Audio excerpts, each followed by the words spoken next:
بسم الله الرحمن الرحيم الحمد لله والصلاة والسلام على رسول الله. المسح على الخفين being translated wiping over the leather socks. Actually you could include even the socks, because the socks, as Umar Khattab says, they are khuf but made of wool. So the socks are khuf made of what? Wool. Whereas the khuf, which is the normal one, is the one which is the waterproof, made of leather or anything to do with that is waterproof. Now, Al-Imam al-Nawawi says, Imam al-Nawawi wrote in his commentary, Sahih Muslim, those whose opinions are respected in consensus all agree that it is permissible to wipe over the leather socks while travelling or non-travelling, regardless of whether it is out of need or not. Even the woman who stays in her home or the cripple who cannot walk is allowed to do so. Only the Shiites and the Kharijites reject this concept, but their opposing view need not be taken into consideration. Right. So that we have a consensus from the scholars of Ahl Sunnah that it's permissible to wipe over the sock, over the khuf, which is a waterproof one. We do have a difference regarding the socks, but we're going to say inshallah later on the socks also as well as permissible. But the khuf, this mash, it is either in the journey or the residence. Whether you need to wipe over it or you don't need to, you have your concession. Whether it's a woman who is always in the house where she doesn't need to put socks on, for example, in the house, she could as well use the wiping over the khuf on the socks, and also the man who's outside. Whether he's old, whether he's young, whether he's healthy, whether he's sick, he's allowed to use this concession. And the Shia is the only, and the Khawarij are the only people, sects who had denied this message. Now, if you ask me what is better, wiping over the khuf or washing the feet? When you are already had washed your feet after the wudu and you put your socks or your khuf on, so it is recommended to use the wiping. Because why should you go and take your sock off every time you want to make wudu and you wash your feet? So the concession of the Prophet ﷺ, he says, Allah Azza wa Jal, He loves for you to embark upon or to use His concession just like He hates for you to embark upon His sins. But if you have a Shia close by or a Khawarij, then I would say to you, wash your feet where he can't see and then make another wudu just for the sake of showing that I am not a Shia. So you wipe your socks, and that is why the one who wipes over the sock is a sign for those Rawafid, and call him not Shia, and Rawafid. They will certainly definitely know that you are not from them. You are from Ahl Sunnah. One person at the time of one of the Khalifas was accused that he's got Rawafidism in him. So in his prison, he wanted to prove that he was innocent, so he made a poetry in which he said to the Khalifa, and I wipe over my khuf. So that is why you'll find in some of the Aqidah books, like Al-Aqidah Tahawiyah, when the Aqidah talks about points of what? Iman, Kufr, Islam, hypocrisy, all these points related to the Aqidah. But in that book, and any book of Aqidah, you'll find that we wipe over the khuf. Why it became point of Aqidah? Because it distinguishes Ahl Sunnah al Jama'ah from the people of deviants like the Khawarij and like the Rawafid. That is why the reason they include this point in the books of Aqidah. They include it because that is distinguishes a symbol from Ahl Sunnah al Jama'ah to distinguish us from the deviant sects. Al-Hasan al-Basri. Al-Hasan al-Basri. The point worth noting, that's why they include it in the books of the Aqidah, is because it distinguishes Ahl Sunnah al Jama'ah from us. Now, Hasan al-Basri. Al-Hasan al-Basri stated, 70 of the companions of the Messenger of Allah sallallahu alayhi wasallam narrated to me that the Messenger of Allah sallallahu alayhi wasallam used to wipe over his socks. So, wipe over not his socks, his khuf. So 70 companions, that means consensus. Al-Hasan al-Basri, one of the people, the followers who came after the companions, so he met a number of companions. He said 70 companions had said to him that the Prophet ﷺ used to wipe over the khuf. Now, The best proof for the permissibility of this form of wiping is what Muslim recorded from Al-A'mash on the authority of Ibrahim from Hammam, who said, the hammam. Hammam, Because hammam is a toilet. Hammam, he said, Jarir urinated and then he wiped over his leather socks. It was said to him, do you do that? He replied, yes, I saw the Messenger of Allah sallallahu alayhi wasallam urinate and then make ablution and wipe over his leather socks. Al-A'mash added, Ibrahim liked that hadith because Jarir embraced Islam after the revelation of Surah Al-Ma'idah. Why does Al-A'mash like such a hadith? Anybody want to tell me? He says that this hadith likes it because the Islam of Jarir was after the revelation of Surah Al-Ma'idah. What is so special about that? Anybody would like to give me a commentary on this? Why? Okay. Basically, the Surah of Al-Ma'idah, that is, talks about the wudu. And the wudu and the dry ablution are two things and two entities. So if that hadith was not there, then we would have just said that the wudu would abrogate the wiping over the khuf. But because Jarir had embraced Islam after that verse, and he is the one who had said that the Prophet of Allah wiped over the khuf, then that makes the wiping over the khuf is not being abrogated by the wudu ayah in Surah Al-Ma'idah. Is that understood? So because he had made it after the revelation, because he embraced Islam after the revelation of that ayah, then definitely then he wiped over the khuf after the revelation of that ayah. And the ayah talks about the wudu, because what it was before, dry ablution, and then wudu. So the wudu maybe cancel the wiping of the khuf. So that is why the wiping of the khuf is not abrogated. Now, and now we say. And now we wrote, it's mentioned, its meaning is that Allah has said in Surah Al-Ma'idah, verse number 6, wash your faces and your forearms up to the elbows, rub by passing wet hands over your heads, and wash your feet up to ankles. And therefore, if Jarir's Islam would have been before the revelation of Al-Ma'idah, it could be understood that his hadith concerning wiping the socks was abrogated by the verse in Al-Ma'idah. Since his embracing of Islam was after that fact, we know that his hadith is to be acted upon, and it clarifies that the verse applies to the one who is not wiping.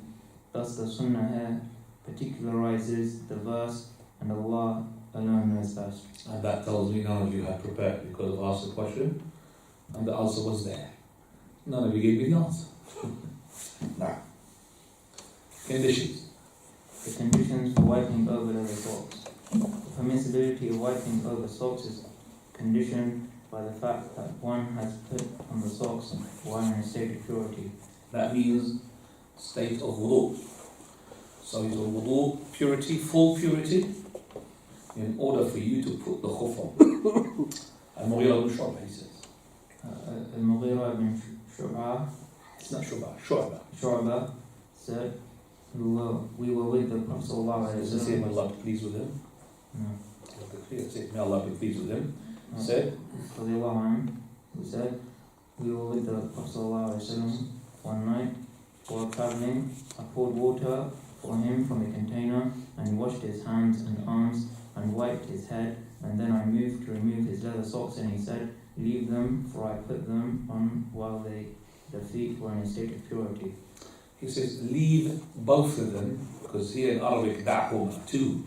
Leave them, leave both of them, for verily, I mean, leave both of them, not take my khuf out of my shoe, because I have put both of them, that is the 2 feet, in tahara. And that is important. The Arabic language here, it's important, that is, because when he said that I have put both of them on complete tahara, it means you should not start putting the khuf or the sock before you finish the whole wudu. That means you cannot, for example, finish one foot, then put the right sock onto the right foot, and then wash the left foot, and then put the left sock onto the left foot. Because the right sock, when you put it on the right foot, it was not on full tahara. So you can't wipe over it. So to wash the whole feet together, that means you wash them after you finish the whole feet, the 2 feet, then you start putting the socks on. Is that understood? So the socks or the khuf has to go onto full tahara. People, they do this, especially if they are in areas where they don't want to wet their foot into the toilet ground. So they take one shoe off and one the sock off, and then they wash it. Straight away they put it in the sock and in the shoe, and then they take off the left one. So that already they have jeopardized the wiping, because they cannot wipe over the khuf, because that sock or that shoe went not on full tahara. You haven't finished the tahara yet. So this tahara is called the original tahara, which is the one that includes washing the feet. Now, then you wipe over the length of time in which one can simply wipe. No. Ali ibn Abi Talib radiallahu anhu said about wiping over the socks, the Messenger of Allah sallallahu alayhi wasallam set the limit of 3 days and nights for the traveller, and 1 day and night for the resident non-travelling person. Right. 3 nights, and 3 days. For the traveller, that means 72 hours. 1 night, 1 day, for the person who's resident, that means 24 hours. Now, we don't have a title, and we should add that title. When does the masih period start? So we have to put a subtitle here. When does the period of the masih start? So the 24 hours, when does it start? It starts from the moment that you wipe after invalidation. It was narrated from Imam Malik that the wiping over the khuf is got no timing, and that's weak opinion. Imam Malik says no timing. And that's weak opinion. Because the hadith from Ali ibn Talib in the Hukm al-Marfu', that means the Prophet was almost said it. Like he said it, because he said that Prophet of Allah made 3 days and 3 nights in the traveller, and 72 hours, and a night and a day for the resident, 24 hours. So if we know now that the wiping over the khuf or the sock or the shoe, the timing of it starts from the moment you wipe after invalidation.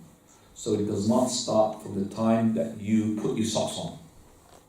It does not start from the time you wipe for the sake of renewal, not for the sake of invalidation. For example, a person is on wudu,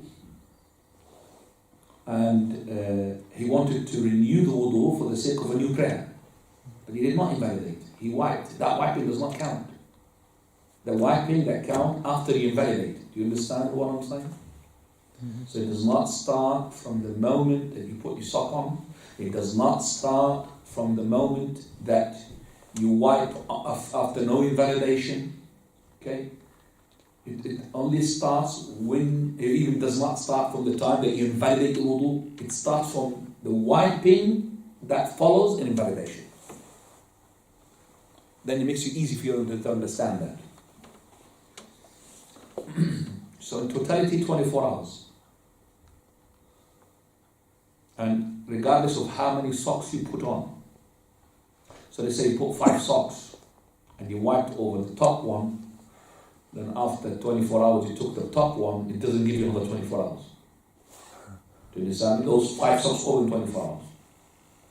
Okay? Now. What is to be wiped and the manner of wiping? The portion to be wiped is the top of the sock. Ali ibn Abi Talib radiallahu anhu said, if the religion was built upon personal opinions, it would be considered more correct to wipe the bottom of the sock instead of the top of the sock. But I saw the Messenger of Allah sallallahu alayhi wa sallam wipe over the top of the sock. Now, he did not mention how, because it says the description, isn't it? It says where to wipe on the description. He did not mention how. First of all, let me just say that the narration of Ali ibn Abi Talib, if the religion was based upon mere opinion, then it would have been more reasonable to wipe on the bottom of the khuf. But that is not right. That's reasonable according to what you think. The deen is more reasonable than you are. And it is because you think that I am at the moment using the bottom of my feet when I pray, that's why it's better for me to wipe that. But that's not true. Because you understand from the beginning that it's nothing to do with dirt. It's to do with spiritual wash. Meaning, if a person in full wudu and he slept, did he make himself dirty? But he has to make wudu, doesn't he? Do you understand? So it's nothing to do with dirt. So the common sense is actually to wipe on top. So that if it's the opinion which is not based upon deen, yes. But the opinion that is injected with iman and deen, he will know that why should I wipe on the top and the bottom? Because the bottom anyway is going to get dirty. And I wipe on the top because it's spiritual. And as I said, sleeping entails wudu, but you're not getting dirty when you sleep. So if it's common sense, an opinion which is injected with iman, you will have common sense at the top. So Ali ibn Abi Talib's regarding is that the ra'i which is based upon no deen, the ra'i which is based upon philosophy.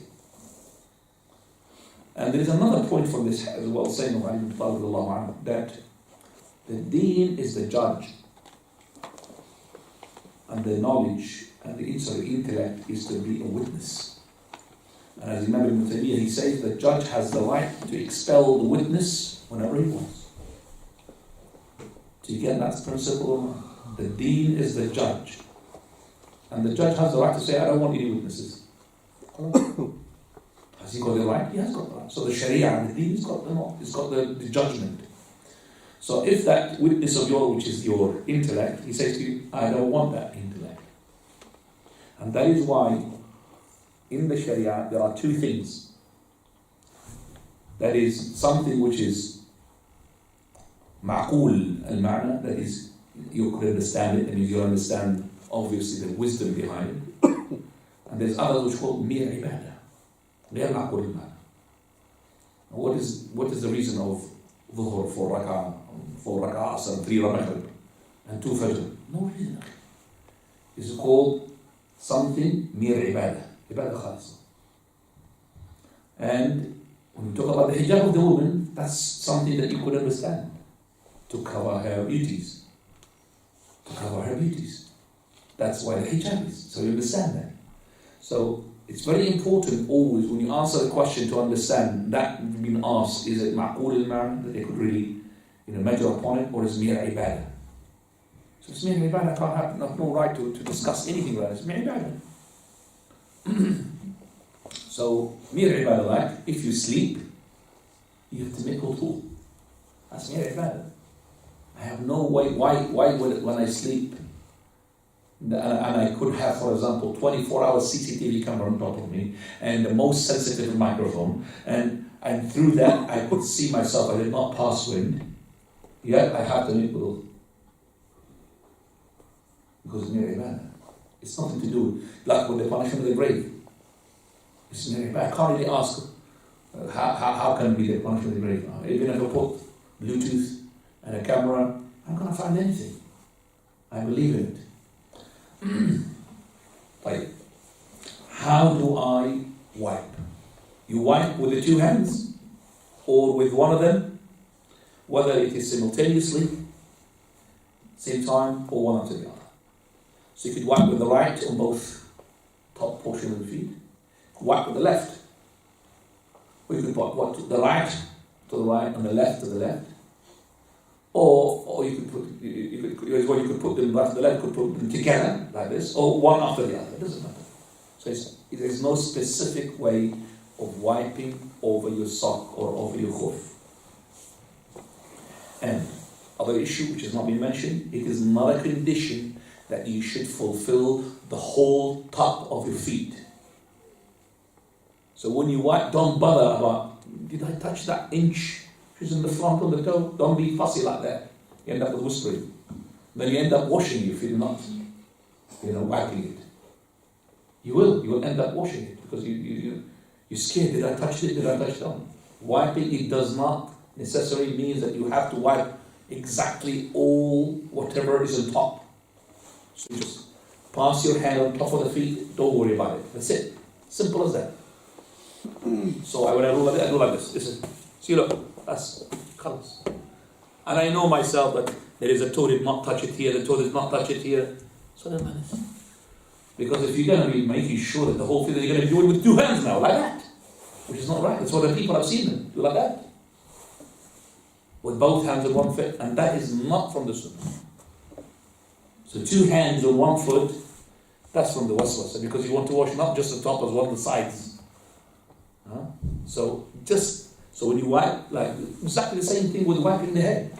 Wiping the head, you go like this, but it's not going to be, let me just make sure that every single hair had touched the water. No fussiness about that. So the wiping is different from the washing. Wiping the khuf. Remember, it's a spiritual act. So the wipe is not washing. But now we come into the wiping over the socks and over, is it sandals he says? Yeah. Sandals, go. Wiping over non-socks such as woolen socks. Non-socks? Non-leather socks. Such as... Are you sleeping? Non-socks, I never heard about this, non-socks. Non-leather socks such as woolen socks and sandals or shoes. Okay. Non-leather sock, that means made of cloth, made of wool, made of anything, not made of leather, waterproof. And also, the other one, the sandals, yeah? Yeah, or shoes. Yes. Or shoes. Such as sandals. I'm asking, is it the same? It's not right. So shoes, it says. So it's inside. Okay, shoes. Whether these shoes are shoes or, like the sandals, which are not really covering fully. Do you understand? It's got like holes in them, or it doesn't matter. So anything which is a covering. Now, go ahead. In the same way that it is permissible to wipe over leather socks, it is also permissible to wipe over woolen socks or shoes. Al-Mughira ibn Shu'bah stated, the Prophet ﷺ made ablution and wiped over the leather socks and sandals.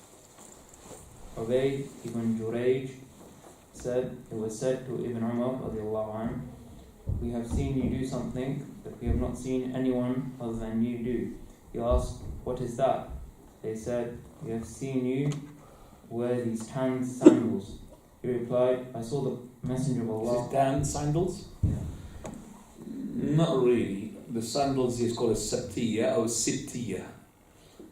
It's actually the one which is made from the cow skin. The tanned cow skin.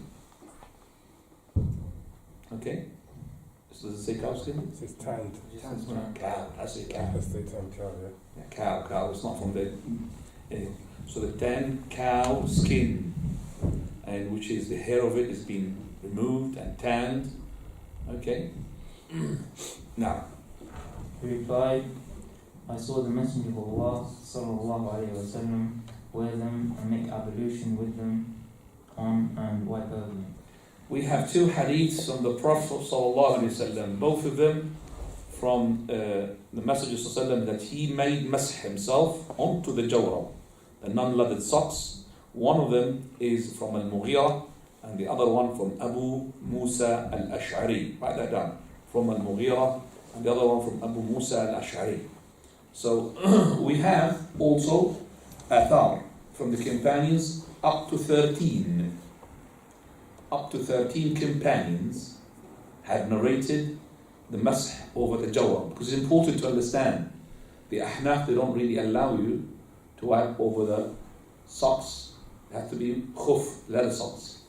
So here we have two hadiths, authentic, one from Al-Mughira, just to keep you with information and knowledge, and one from Abu Musa al-Ash'ari.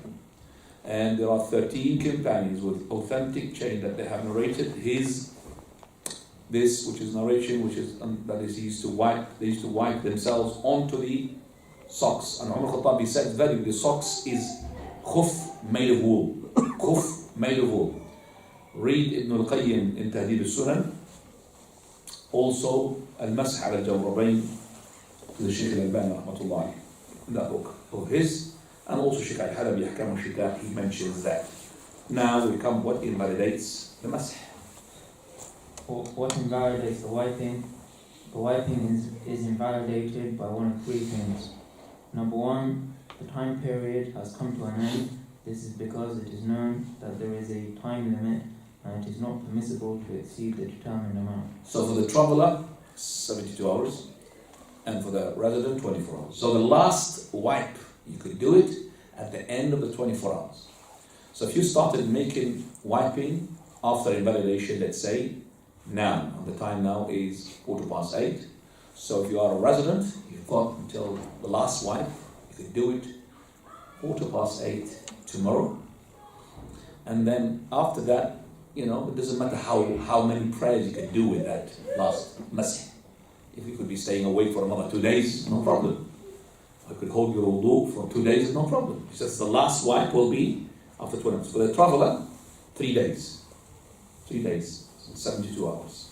So that's the first thing. After that, it's not valid for you to go and wipe after that period. Number two, sexual defilement. This point is based on the hadith from Safwan ibn As'ad. He said, the Messenger of Allah sallallahu alayhi wa sallam ordered us to, while we were travelling, not to remove our leather socks for 3 days and nights, except in the case of sexual defilement. But from defecation, urination and sleep, we do not have to remove them. Right. Safwan ibn As'ad, he had told us that the Prophet ﷺ commanded us to take our khuf for the janaba. So when you are on janaba, you cannot wipe. You have to take off your sock and wash the whole body of yours. So janaba, you have to wash the body, all of it. You cannot wash yourself while your socks is on. Number three, removing what has been wiped over from the feet. Removed what is wiped over from the feet. Go ahead. If one removes what has been wiped over and then negates the ablution and wears them again, one would not have put them on while the feet were still in a state of purity. State of original. We call it original purity. That's why I called it original purity, the one which is you wash your feet with. Right. So understand this please very well. So if you had wiped over the khuf after invalidation, then you took it off and you put it on again, even though you put it on wudu, but this wudu is not the original wudu. Do you get that? Okay, person, now he made wudu fully and he washed his feet. And then he put his socks on. And after 1 hour, he wanted to do a new prayer. He renewed the wudu but without invalidation. So he made wudu and wiped over the sock of his. And he took it off and put it back again. That doesn't make a difference because he's still on the original wudu. He hasn't. Let's say after 2 hours he invalidated his wudu. Then he made wudu after invalidation and he wiped over the khuf.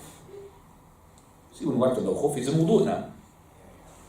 He took his socks off, whether he would put it back again or put another sock on.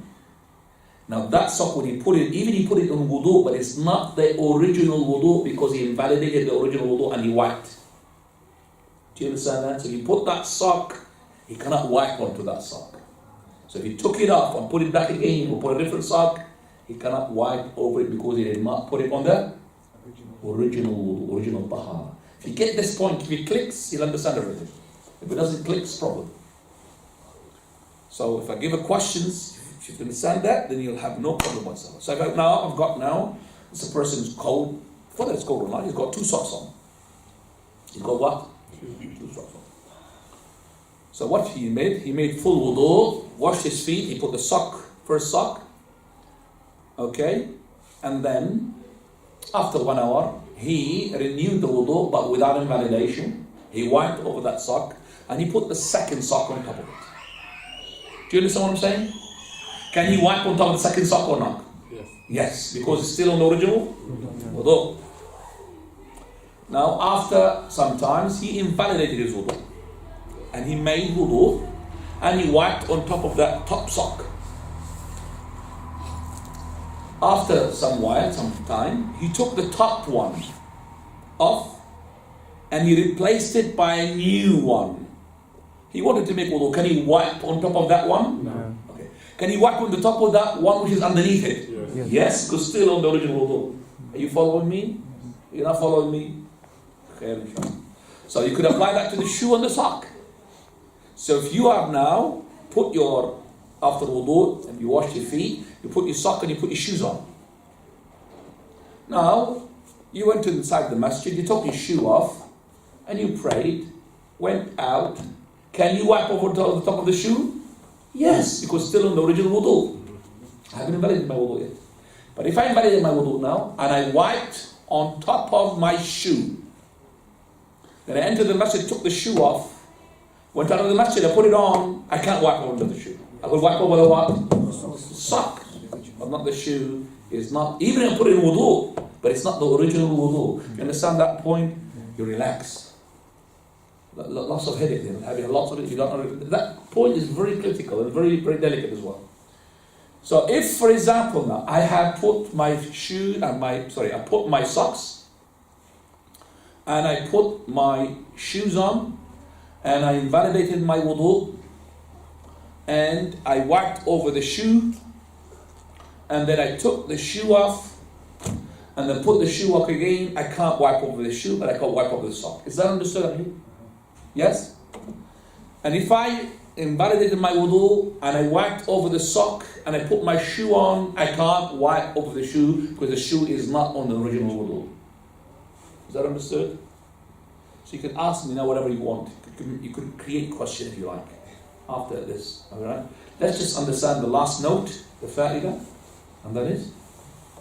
Note the ending of the time period and removing what has been wiped over only negates the act of wiping. It is no longer permissible to wipe until one makes ablution, washes the feet, and then wears the article again. However, if the person remains in a state of purity when he removed the article of clothing, or when the period came to an end, he remains in his state of purity and can continue to pray as long as he wills until he does something to invalidate his ablution. And he doesn't have to wash his feet. And he doesn't have to wash his feet. So if the person had invalidated his wudu and wiped over the sock, and he took the sock off, it does not invalidate his wudu. It invalidated if wiping over the sock, if you put it in. Do you understand that? So if you are wudu, you may wash your feet, put your sock on, you pass wind, you made that wudu, you wiped over the khuf. So when you came to the masjid, when you wiped over the khuf, you took your khuf off. Can you pray or you can't pray? You can pray. I'm asking him because he's not really sure. Can you pray or you can't pray? I'm going to repeat it again. Person had made full wudu, washed his feet, put his socks on. I'm going to add now, he put his shoe on as well. Alright? He came to the masjid, okay, and after he prayed, he invalidated his wudu. Okay, so he made another wudu.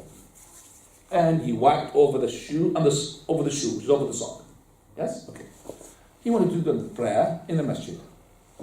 He took the shoe and he took the sock off. Because stinky sock maybe, whatever. He came to the masjid with a barefoot. Can he pray or he can't pray? He can pray. Huh? He can pray. Because taking the sock or the shoe does not invalidate the wudu. What does it invalidate? Now tell me if you understand. It invalidates what? Anybody? The wiping. The wiping. Let's understand that. When you took it off, it does not invalidate your wudu. Your wudu is still in your wudu. But it invalidates if you're going to put it again, you can't wipe over it. That's what it invalidates. Did it click now? Click? Please, if you don't understand, I'll explain it again because it's a bit tricky. So taking the shoe, the sock that you wiped over it, it does not invalidate your wudu. You could take them off and put them on as much as you want. But once you take them off and put them on after invalidation, you can't wipe over them. Is that understood? But there is madhab, you see, tells you that if you wipe over the sock and you took it off, in order for you to pray, you have to wash your feet. And that is not based upon the sunnah, upon a proof. Okay? Alhamdulillah. Right, continue. A second note, if someone wears... And this is a note already we discussed, but just go ahead. If someone wears 2 sets of socks and How wipes... much? 2 sets of socks. Yep. And wipes over them both, and wipes over both of them, and then removes the upper layer after wiping over them, it is permissible for him to continue during the set time period to wipe over his lower socks. That means it doesn't give him another 24 hours. Same 24 hours, but it continues. Do you understand that or you don't understand that? If he put 2 socks and he wiped after invalidation onto the sock. So the timing started 24 hours now. So if you took the sock off, the first one, the top one, and put it back again, I can't wipe over top of that. I could wipe on top of the lower one. But the lower one still on the 24 hours of the masih. Not from the, you know, say, oh, I added another 24 hours, it was 2 socks. You understand me? 24 hours from the first masih, from the first wiping. Now, because he had entered into them while his feet were in a state of purity. state of purity, original purity, always original purity. Now, However, if he is wearing just one pair and wipes over them and then puts on another pair, he cannot wipe over them as he did not meet the condition of wearing them on the original tahara. If you add the original, then I think it will make it better for you to understand. Otherwise, you will never be able to understand why is it that if I wipe over the sock and took it off and putting it again and putting it on the wudu, I'm still in wudu. That's not the original wudu. Put the original wudu word, khalas, you'll be happy, you'll relax. You understand that? Because you end up not invalidating the masih. So the masih invalidates if you took the sock that you wiped over it after what? Invalidation. Not you wiped over the sock because you want to renew and you still in wudu, original wudu. No, doesn't make a difference. So before invalidation, you can take it off as many times as you want. As much as you want, because it's still on the original wudu. So if I made wudu now, washed my feet, and after 6 hours I put my socks on, am I allowed to wipe or not? Yes. Of course. And if you do, I have to do it straight away after my wudu. If I'm holding my wudu, I could put it. As long as I'm in wudu, it doesn't matter. Put my socks on. And I don't have, and please a point. Can you say that again, Sheikh? What did you say? I said, a person made wudu. Yeah. After 6 hours, right? No, made wudu. And then after 8 hours, after 10 hours, he's still holding his wudu. Oh, yeah. He puts the socks on. You can wipe over it. Doesn't have to be straight away after the wudu. I want to add to the point here that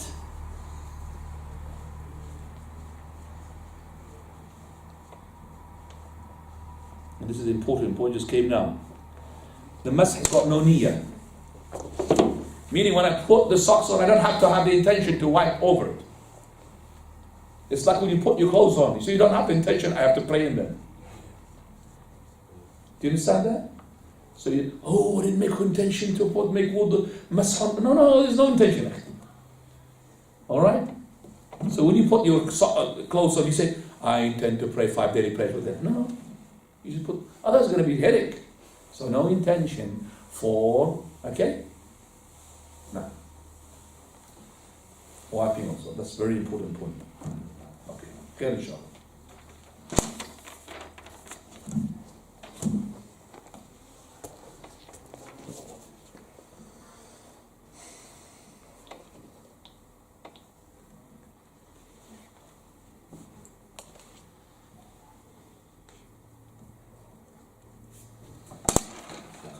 طيب. We go now to the following. Al-ghusl. The complete bathing ghusl. What makes the ghusl obligatory? Number 1, the ejaculation of semen regardless of whether one is awake or asleep. The Prophet ﷺ said, the liquid that is the ghusl is due to the liquid that is the semen. Salama narrated that Sulaym said, O Messenger of Allah, Allah does not shy away from the truth. So again, the Prophet ﷺ, he said, the seam, the wash. Say the hadith. The Prophet ﷺ said. The Prophet ﷺ said, the liquid that is the ghusl is due to the liquid that is the semen. The semen, yeah, very good. Salama radiallahu anha narrated that Sulaim said, O Messenger of Allah, Allah does not shy away from the truth. Does the woman have to make ghusl if she has a wet dream? He replied, yes, if she sees the liquid. When one is awake, as opposed to when one is asleep, the emerging of the semen has to be due to lust, for it too requires ghusl. The Prophet ﷺ said, if the liquid is ejaculated, one must make ghusl due to sexual defilement. If it was not ejaculated, there is no ghusl. Ash-Shawkani stated, hadhaf, the word used in the hadith, Al-hadth. Not hadhaf. Al-hadth. Ejaculation. Al-hadth, the word used in the hadith, means to shoot, and this will only occur if there is lust involved. Thus the author of the book, Ash-Shawkani, was commenting upon, has said, if the semen is emitted not out of lust, such as due to illness or a malady causing dripping of urine, then it is not obligatory to make ghusl. I haven't finished the point. Finish the point, my dear. If someone experiences a wet dream but sees no fluid, then ghusl is not obligatory. However, if one finds the fluid but does not recall the wet dream, it is obligatory to make ghusl. Aisha radiallahu anha said, the Messenger of Allah sallallahu alayhi wasallam was asked about a man who found wetness but did not recall experiencing a wet dream. The Prophet stated he must make ghusl. Then he was asked about a man who experienced such a dream but found no fluid, and he said ghusl is not obligatory upon him. Right. Now to explain that and make it in point, simple point, you need to document them because it makes it easy for you to understand. So what makes a ghusl compulsory upon? What makes a wash compulsory? He says the first point, that is the ejaculation of the semen, whether it is when you are awake or you are asleep. But there are conditions attached to each one of them. As for the person when he is awake, then the condition is the lust and also the ejaculation. So two conditions is when you are awake. Ejaculation, that means you see the semen ejaculated, and the lust, which means if you have lust but there is no ejaculation, there is no ghusl.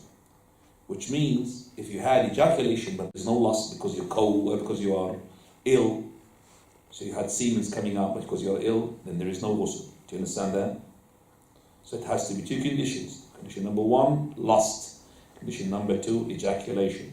So if you had the lust but no ejaculation, then there is no ghusl required.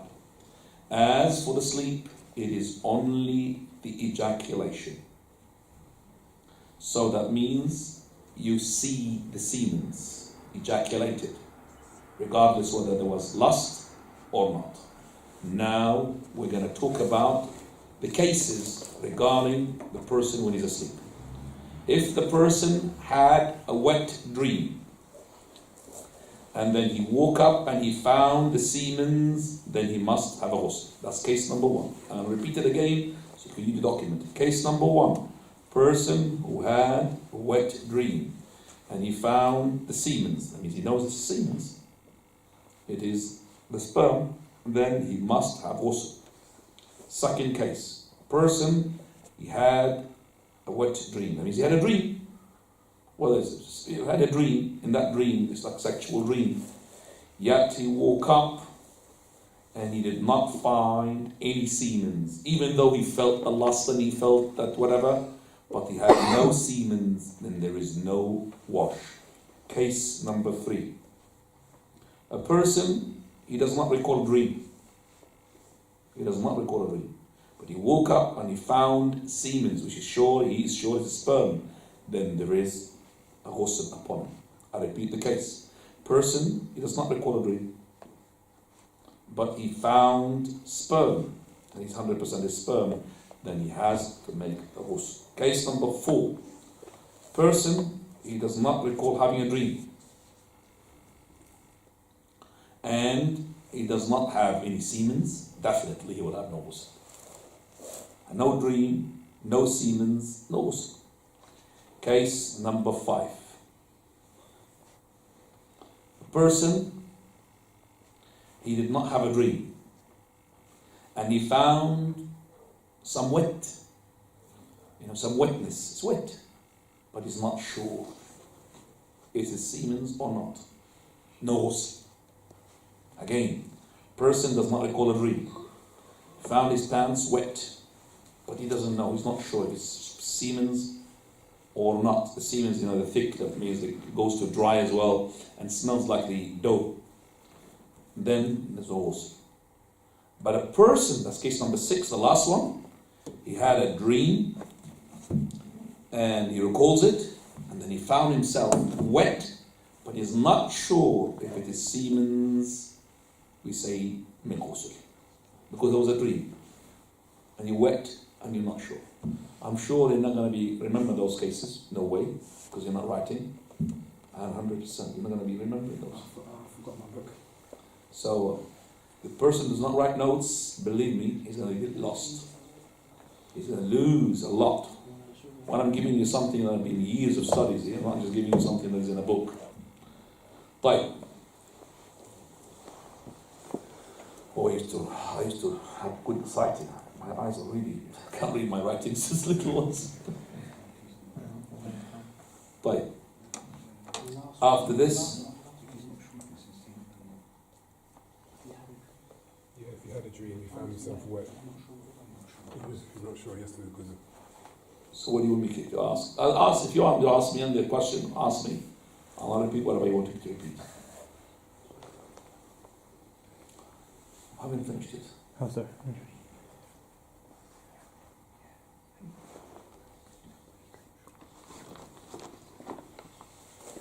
طيب. The hadith Abu Sa'id al-Khudri radiyallahu anhu in Sahih al-Imam Muslim, number 343. He said, I came with the Prophet ﷺ on al-Ithnain to Quba. Quba is a place not far away from Medina.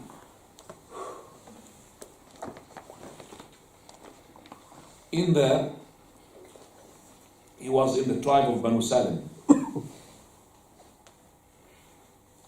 Prophet ﷺ, he stood on the gate that belongs to Utban. Utban radiallahu anhu, one of the companions radiallahu anhu. So he called upon him. So he came out dragging his inside clothes.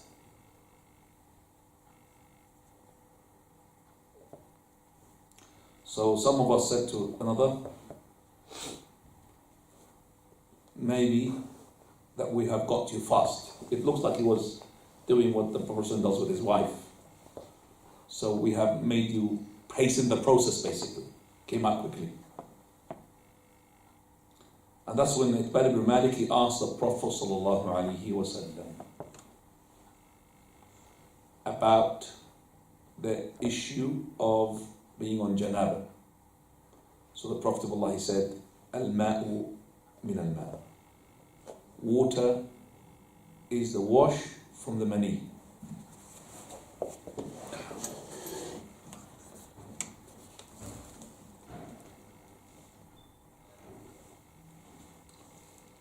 طيب. Coming to the second point, where it is must to make ghusl, and then we'll finish with the third and the fourth and fifth, and we'll finish. Number 2, sexual intercourse. If one doesn't not ejaculate. Abu Hurairah radiallahu anhu reported that the Messenger, that the Prophet sallallahu alayhi wa sallam said, if one places himself between her 4 parts this is thighs of his wife, and has intercourse with her, then ghusl is obligatory whether or not he ejaculates. So the second point is basically intercourse. If you have Prophet ﷺ said يمس الختان والختان, and translation of which is that the person, if he penetrates the head, then it doesn't matter whether he ejaculates or not, he must have a wash. So touching from the outside, it does not entail the wash. It has to have the penetration of the head.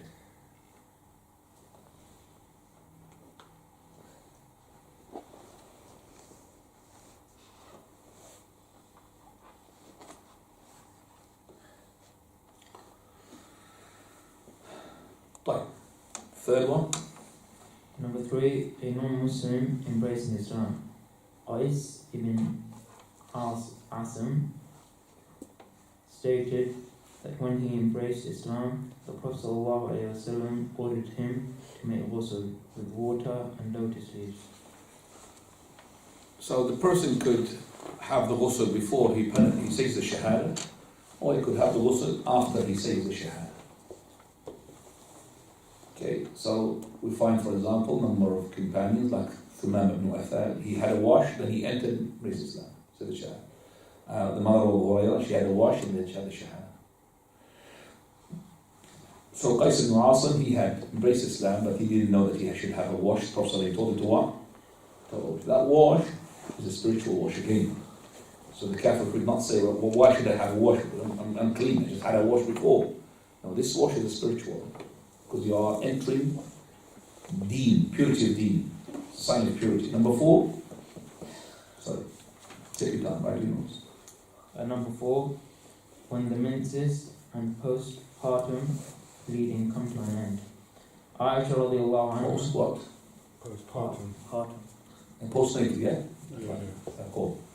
Aisha radiallahu anha narrated that the Prophet sallallahu alayhi wa sallam said to Fatima ibn Hubaysh, when the menses come upon you, leave the prayers, and when the menses leave you, then make ghusl. Postpartum bleeding carries the same meaning as menstruation in this manner according to the consensus of the scholars. We're going to talk about what the woman should do when they have the ghusl, to her plaited hair, the braids. Normal ghusl for the janaba, she doesn't have to undo her plaited hair. But when she does the ghusl for the height or for the Islam, becoming a Muslim, she has to undo her what? Plaited hair.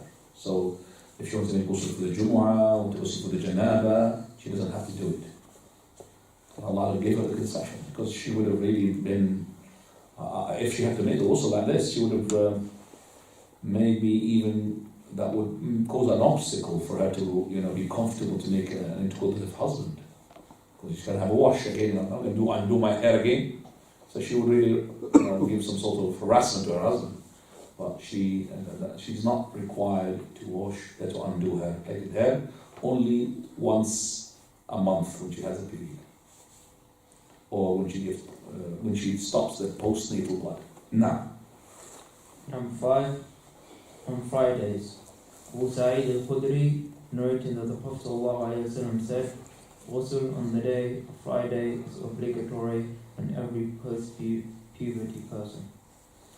Right, this is what we believe is the correct opinion, that if the person comes to the Jumu'ah, it's compulsory upon him.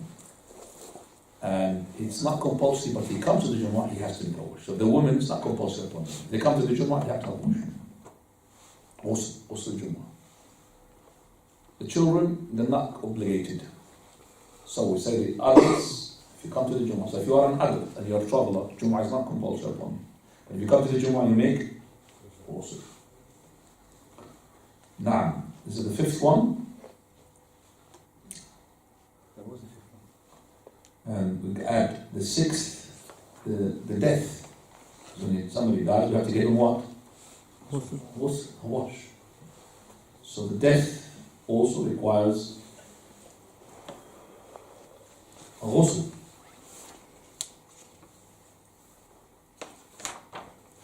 Also, a woman who is perfumed, she wants to come to the prayer in the masjid, I must upon her to make ghusl, to get rid of the what?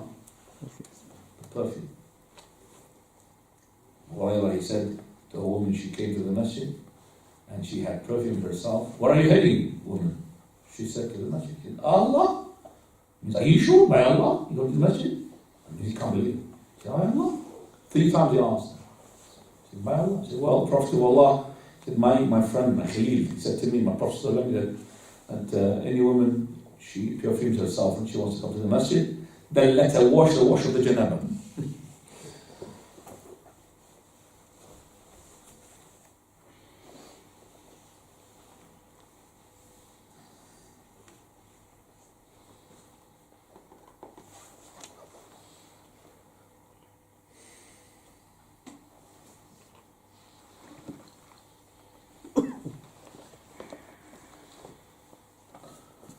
The only person that we may not wash if he dies is a shaheed. Okay? Shaheed cannot wash him. We're not allowed to wash the shaheed. Shaheed in battle. Not the shaheed in the shaheed in battle. But we're going to talk about the rest because we're going to talk about lots of the Prophet ﷺ finish it. He needs a full class. We'll stop here, inshallah.